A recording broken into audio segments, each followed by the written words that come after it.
नमस्कार दोस्तों, आप सभी का स्वागत है एक बार फिर से अपने चैनल भक्ति की शक्ति में। तो दोस्तों, आज हम सुनते हैं माता संतोषी की व्रत कथा को।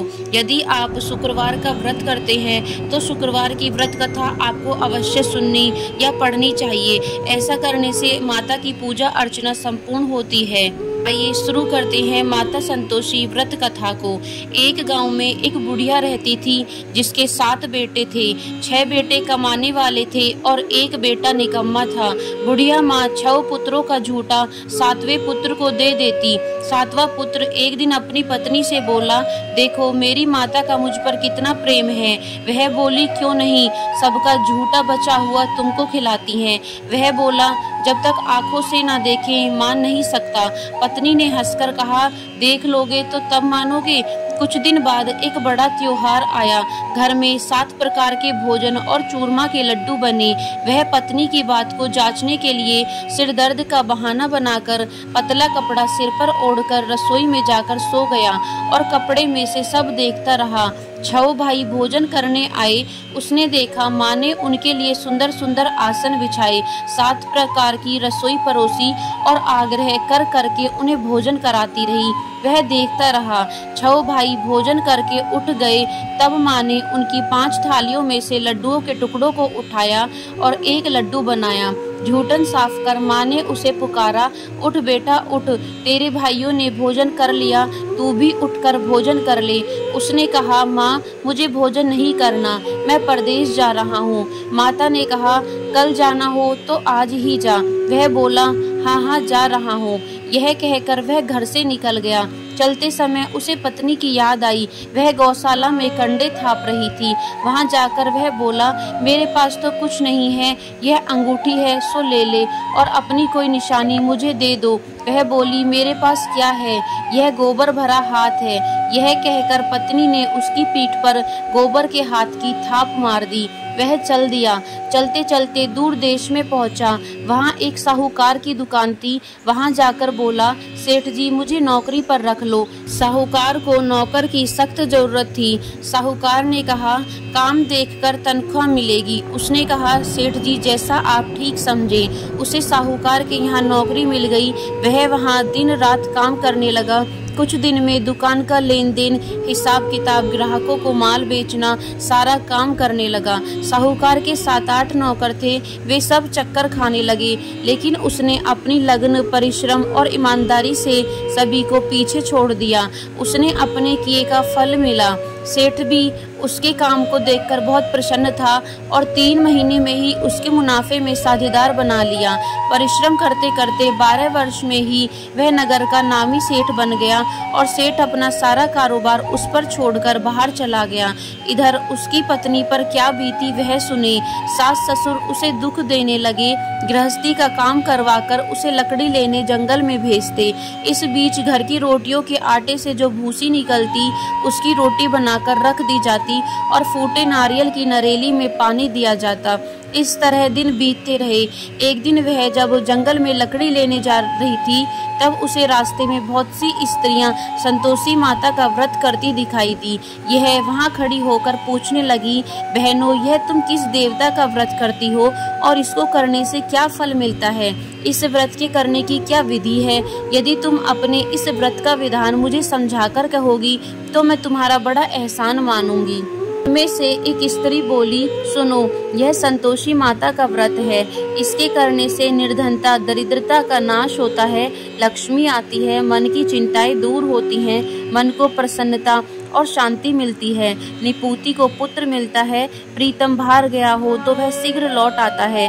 कुंवारी कन्याओं को मन पसंद वर मिलता है। चलता मुकदमा खत्म हो जाता है। कलह कलेश की निवृत्ति हो, मुख शांति होती है। घर में धन जमा हो, धन जायदाद का लाभ होता है तथा और जो कुछ भी मन में कामना हो, संतोषी माता की कृपा से वह सभी पूरी हो जाती है। इसमें कोई संदेह नहीं है।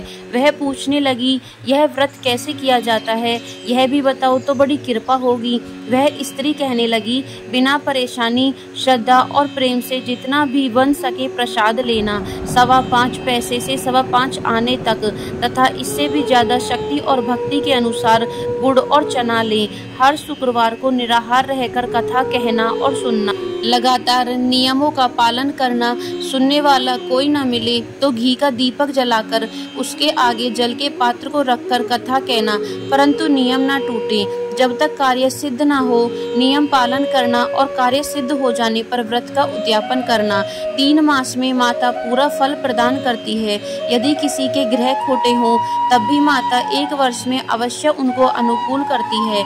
कार्य सिद्ध होने पर ही उद्यापन करना चाहिए, बीच में नहीं। उद्यापन में 2.5 सेर आटे का खाजा तथा इसी अनुसार खीर तथा चने का साग बनाना। 8 बच्चों को भोजन कराना।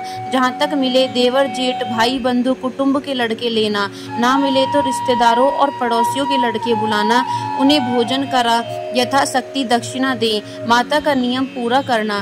ध्यान रखना इस दिन घर में कोई खटाई न खाए। यह सुन वह वहाँ से चल दी।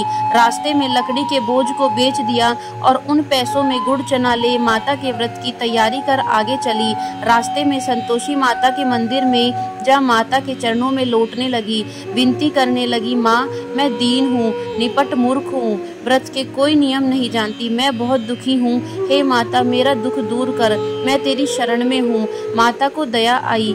एक शुक्रवार बीता कि दूसरे शुक्रवार को ही उसके पति का पत्र आया और तीसरे शुक्रवार को उसका भेजा हुआ पैसा आ पहुँचा। यह देखकर जेठानी मुंह सिकोड़ने लगी। इतने दिनों बाद इतना पैसा आया, इसमें क्या बड़ाई है। लड़के ताने देने लगे। काकी के पास अब पत्र आने लगे, रुपया आने लगा। अब तो काकी की खातिर बढ़ेगी, अब तो काकी बुलाने से भी नहीं बोलेगी। बेचारी सरलता से कहती, भैया पत्र आए रुपया आए तो हम सबके लिए अच्छा है। ऐसा कहकर आंखों में आंसू भरकर संतोषी माता के मंदिर में चली गई। मातेश्वरी के चरणों में गिरकर वहां रोने लगी। माँ मैंने तुमसे पैसा नहीं मांगा, मुझे पैसे से क्या काम, मुझे तो अपने सुहाग से काम है। मैं तो अपने स्वामी के दर्शन और सेवा मांगती हूँ। तब माता ने प्रसन्न होकर कहा, जा बेटा तेरा स्वामी जल्दी ही आएगा। यह सुन खुशी से बावली हो वह घर आकर काम करने लगी। संतोषी माँ विचार करने लगी, इस भोली पुत्री से मैंने कह तो दिया कि तेरा पति शीघ्र आएगा, पर आएगा कहाँ से।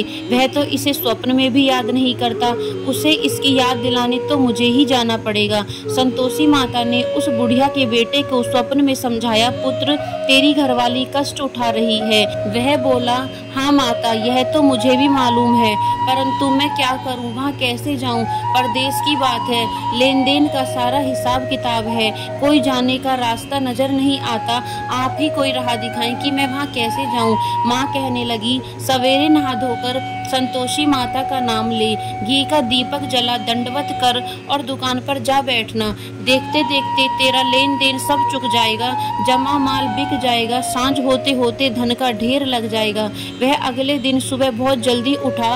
उसने अपने मित्र बंधुओं परिचितों से स्वप्न में माता द्वारा कही गई बात कह सुनाई। वे सब उसकी बात सुनकर उसकी खिल्ली उड़ाने लगे। वे कहने लगे कि कहीं कभी सपने की बात भी सच होती है।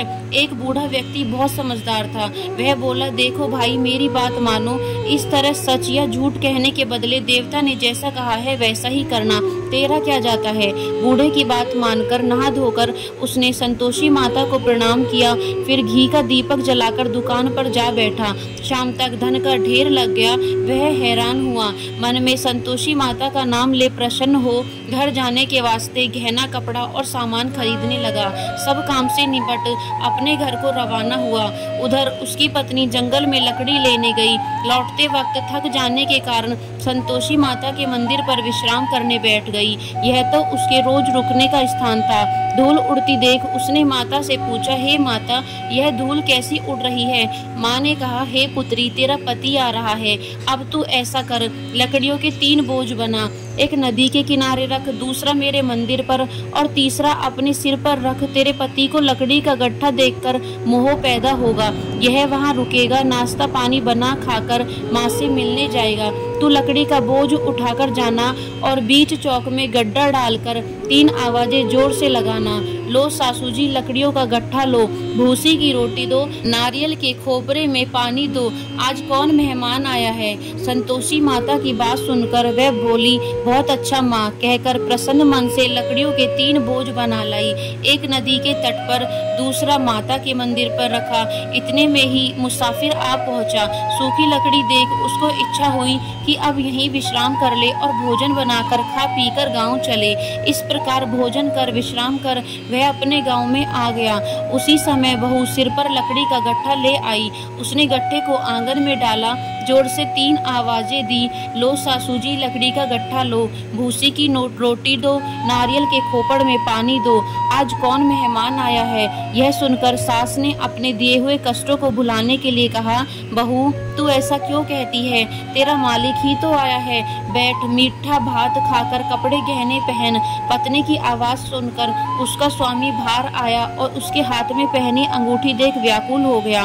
उसने माँ से पूछा, माँ यह कौन है। माँ बोली, बेटा तेरी पत्नी है, आज 12 वर्ष हो गए हैं, जब से तू गया है तब से सारे गांव में जानवर की तरह भटकती फिरती है, कामकाज कुछ नहीं करती, 4 समय आकर खा जाती है। अब मुझे देखकर भूसी की रोटी और नारियल के खापरे में पानी मांगती है। वह बोला, माँ मैंने इसे भी देखा है और तुम्हें भी, मुझे दूसरे घर की चाबी दो, मैं उसमें रहूंगा।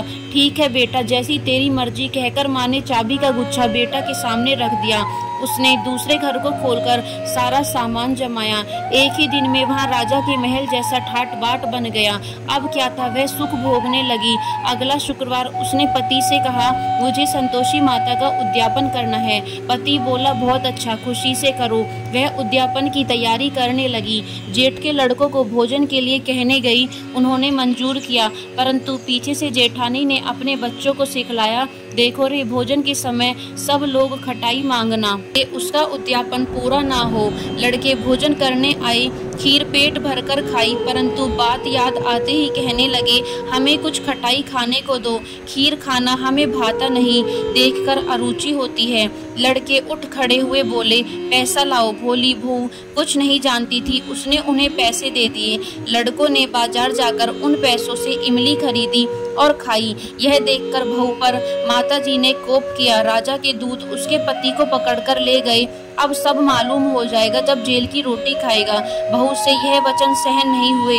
वह संतोषी माता के मंदिर में गई और कहने लगी, माता तुमने यह क्या किया, हंसाकर क्यों रुलाने लगी। माता बोली, पुत्री तूने मेरा व्रत भंग किया है, इतनी जल्दी सब बातें भुला दी। वह बोली, माता भूली तो कुछ नहीं हूँ, ना कुछ अपराध किया है, मुझे तो लड़कों ने भूल में डाल दिया, मुझे क्षमा करो माँ। माँ बोली, ऐसे भूल भी कहीं होती है। वह बोली, अब कोई भूल नहीं होगी, अब बताओ मेरा पति कैसे आएगा। माँ बोली, पुत्री जा, तेरा पति तुझे रास्ते में ही आता मिलेगा। वह मंदिर से निकलकर बाहर आई तो रास्ते में उसे अपना पति आता हुआ मिला। उसने पूछा, कहाँ गए थे। वह बोला, इतना धन जो कमाया है उसका कर राजा ने मांगा था, वह भरने गया था। वह प्रसन्न होकर बोली, भला हुआ, अब घर चलो। फिर अगला शुक्रवार आया। वह बोली, मुझे माता का उद्यापन करना है। पति ने कहा, ठीक है करो। वह फिर से जेठ के लड़कों से भोजन को कहने गई। जेठानी ने लड़कों को सिखा दिया कि तुम पहले की तरह ही खटाई मांगना। लड़के भोजन करने बैठे, लेकिन भोजन करने से पहले ही कहने लगे, हमें खीर पूरी नहीं भाती, जी बिगड़ता है, कुछ खटाई खाने को दो। वह बोली, खटाई खाने को नहीं मिलेगी, खाना है तो खाओ। उनके उठकर चले जाने पर उसने ब्राह्मणों के लड़के बुलाकर भोजन करवाया। दक्षिणा की जगह उन्हें एक एक फल दिया। इससे संतोषी माता प्रसन्न हो गई। माता की कृपा से 9 महीने के बाद उसको चंद्रमा के समान एक सुंदर पुत्र प्राप्त हुआ। पुत्र को लेकर वह प्रतिदिन संतोषी माता के मंदिर में जाने लगी। माँ ने सोचा कि यह रोज आती है, आज क्यों ना मैं ही इसके घर चलूं, इसका आसरा देखूं तो सही। यह विचार कर माता ने भयानक रूप बनाया। गुड़ और चने से सना मुख, ऊपर से मूंड के समान होठ, उस पर मक्खियां भिनभिना रही थी। दहलीज पर पैर रखते ही उसकी सास चिल्लाई, देखो रे, कोई चुड़ैल डाकिन चली आ रही है, आओ लड़को इसे भगाओ, नहीं तो सबको खा जाएगी। बहू रोशनदान से सब देख रही थी, वहीं प्रसन्न हो उठी आज मेरी माता मेरे घर आई है, यह कहकर दूध पीते बच्चे को गोद से उतार दिया। इस पर उसकी सास क्रोध में भरकर बोली, अरे रांड, इसे देखकर कैसी उतावली हुई है जो बच्चे को पटक दिया। इतने में माँ के प्रताप से जहाँ देखो वहाँ लड़के ही लड़के नजर आने लगे। यह बोली, माँ जी, मैं जिनका व्रत करती हूँ यह वही संतोषी माता है। इतना कह उसने झट से घर के सारे किवाड़ खोल दिए। सबने माता के चरण पकड़ लिए और विनती कर कहने लगे, हे माता, हम मूर्ख हैं, अज्ञानी हैं, तुम्हारे व्रत की विधि हम नहीं जानते। तुम्हारा व्रत भंग कर हमने बड़ा अपराध किया है। हे माता, आप हमारे अपराधों को क्षमा करो। इस प्रकार बार बार कहने पर संतोषी माता प्रसन्न हुई। इसके बाद उसकी सास कहने लगी, हे संतोषी माता, आपने बहू को जैसा फल दिया है वैसा सबको देना। जो यह कथा सुने या पढ़े उसके सभी मनोरथ पूर्ण हो। तो दोस्तों, यह थी संतोषी माता के व्रत की कथा। यदि वीडियो आपको पसंद आई हो तो चैनल को सब्सक्राइब करना बिल्कुल ना भूलें और वीडियो को लाइक एंड शेयर जरूर करें। संतोषी माता की जय हो।